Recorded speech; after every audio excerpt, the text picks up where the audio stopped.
This one makes you want to throw up in a potted plant. Makes me want to stick my head in an oven.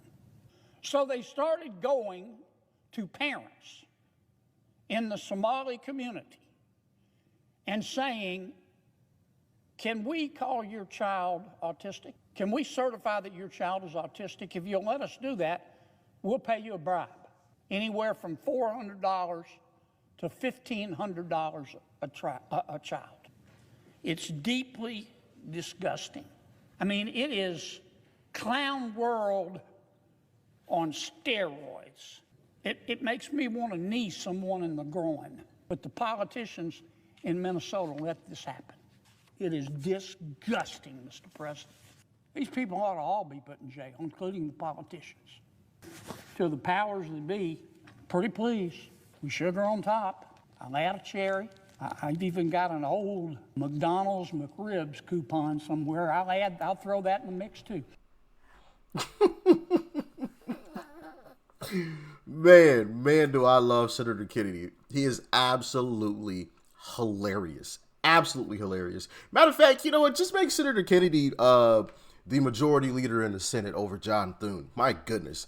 While Senator Kennedy isn't perfect, I believe he does have a B score on the Liberty scorecard, while John Thune obviously has an F.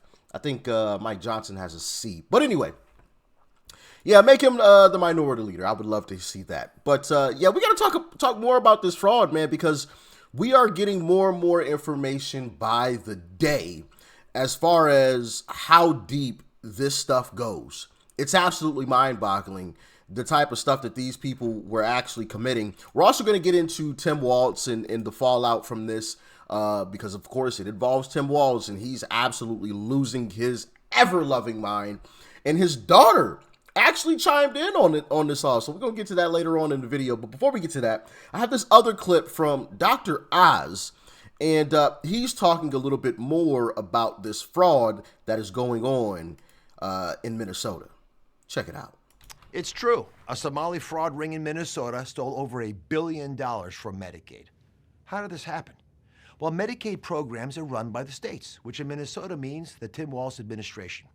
Governor Walz and the state's other Democrats rely on Somali votes to get elected, so they decided to look the other way because they were afraid of, quote-unquote, political backlash. Don't take my word for it. That's what a Somali-American fraud investigator told the New York Times. When these scammers realized that nobody was guarding the cash register, they went gangbusters. One program designed to provide housing stabilization assistance to patients ballooned to $104 million, when 4 years ago it was projected to cost only $2.6 million. Some of these taxpayer funds may have even ended up in the hands of a Somalian terrorist group. Scary stuff. When CMS became aware of the housing program situation, Minnesota insisted it could clean up its own mess. A few months ago, it admitted it could not. So we stepped in to shut down the fraud-infested housing initiative. Today, we're taking action on more than a dozen other programs, which I've outlined in the post below. Our message to Walz is clear. Either fix this in 60 days or start looking under your couch for spare change, because we are done footing the bill for your incompetence. This administration will never stop fighting to protect the vulnerable Americans who rely on these programs and the taxpayers who fund them. We're going to crush waste, fraud, and abuse. Shout out Dr. Oz, man. Shout out to Dr. Oz. And he didn't mince any words there. He called out Tim Walz personally. Hey, you better fix this, or you about to be footing this bill. You understand? The American taxpayer will not be footing the bill for your incompetence or possibly your involvement in fraud. Okay.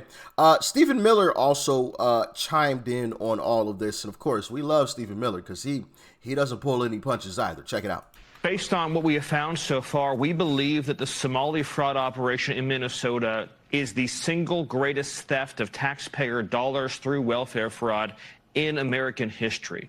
We believe that we have only scratched the very top of the surface of how deep this goes.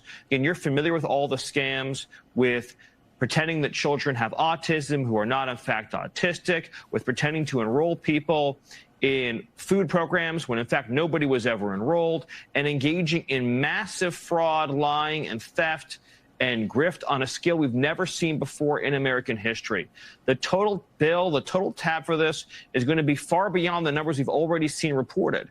We believe the state government is fully complicit in this scheme, and we believe that what we are going to uncover is going to shock the American people.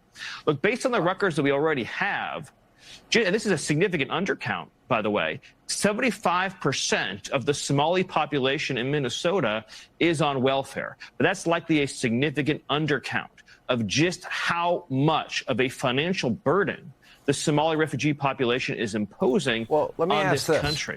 75% of these folks are on government assistance. See, the way that I see this, and you guys can chime in the comments on how you feel about this, but if you're coming from another country to America, you are not going to be allowed to live off the taxpayer dime. You do not get any government assistance at all. Zero, zip, zilch, nada. Nothing. You get nothing. That's the way that I see it. Government assistance should be for American-born citizens only. That's it. You come from another country, hey, figure it out. Sink or swim, or go back to your own country. But you're not going to be getting any assistance on American soil whatsoever. Whatsoever. That's the way that I see it, but y'all can let me know how you feel in the comments. Now, of course, old Timmy Tim is losing his mind about a bunch of nothing, right? Because apparently he was called a mean name. Check it out. True. This creates danger. And I'll tell you what, in my time on this, I'd never seen this before. People driving by my house and using the R word in front of people. This is shameful. And I have yet to see an elected official, a Republican elected official, say, you're right, that's shameful. He should not say it. So look, I'm worried. We know how these things go. They start with taunts, they turn to violence. So deeply concerned.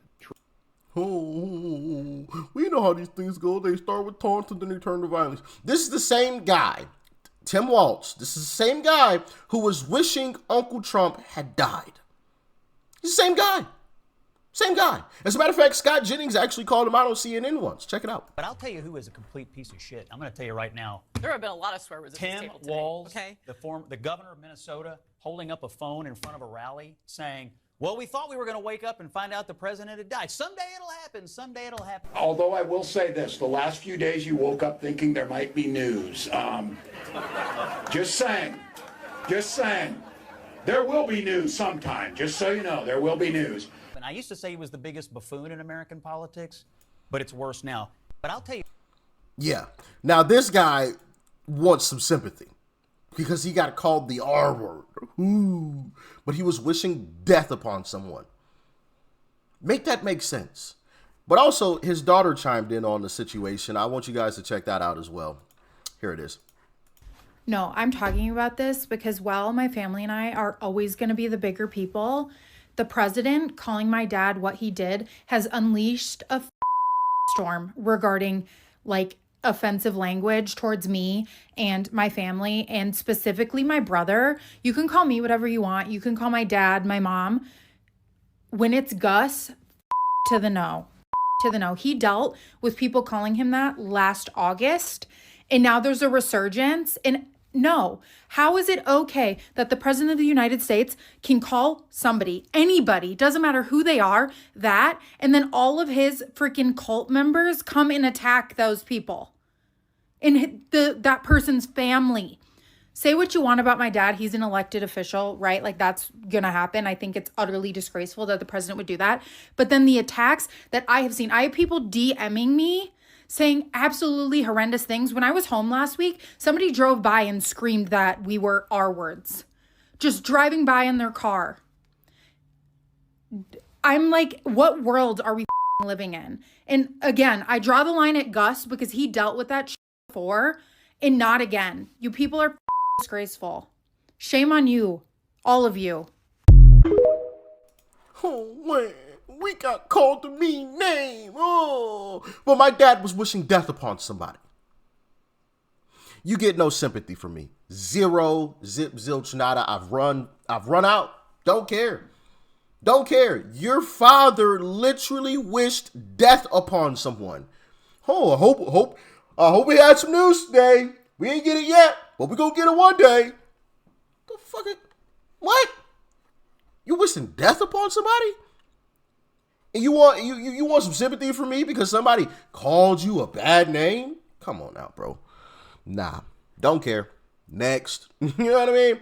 But anyway, yeah, man, get in the comments. Let me know your thoughts and your opinions about all of this. Obviously, I will keep bringing this news to you guys as it comes because there is a lot of stuff coming out right now about this fraud going on. And man, I think we are just scratching the surface of the amount of fraud that is going on, because obviously, you know, they finagled it and did it in certain ways to try to hide it. So it's going to take a little time to follow the money trail to uncover things, because, you know, some of these folks involved in this aren't exactly, you know, they're intelligent folks, right? They knew exactly what it is that they were doing. So it's going to take a little bit of time, but in due time, we will get to the bottom of it. Stay safe out there. Peace and love. I'm out.